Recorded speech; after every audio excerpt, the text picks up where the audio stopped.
Hi, we're going to be looking now at topics and themes for family faith formation.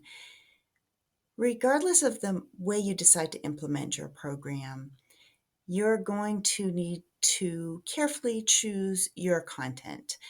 And you're going to need to be sure to present your offerings in a complete and systematic way.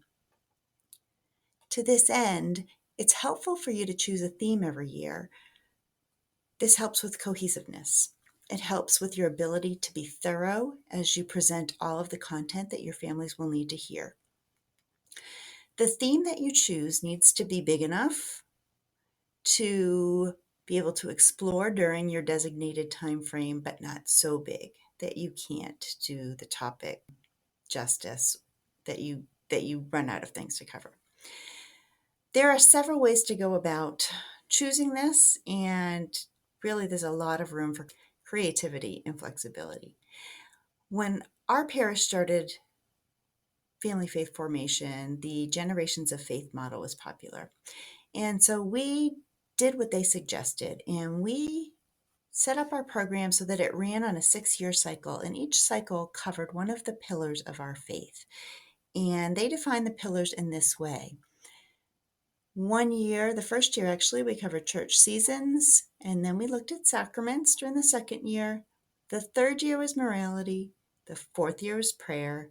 Our fifth year was creed. And during our last year, we did social justice. And then when that was over, we just started it all over again.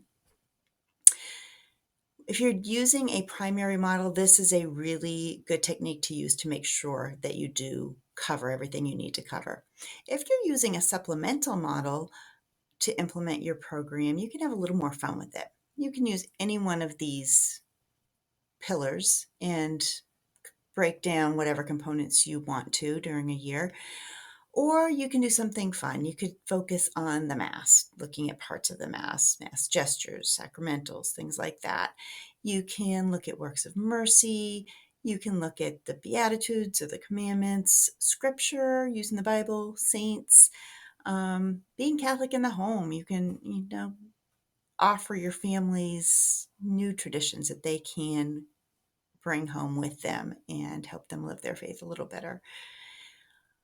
One common practice that I have noticed over the years with parishes in my diocese is when they go to start a family faith formation program, their first year they offer 2 events. The first event is Advent, and the next one is Lent. And these are 2 topics that are they're fun to cover. There's enough material. You can do different things with them. You can focus in on different things at different levels. It's a really good way to start. So I hope that helps you get started with this, and have fun with it. And God bless you in your programming.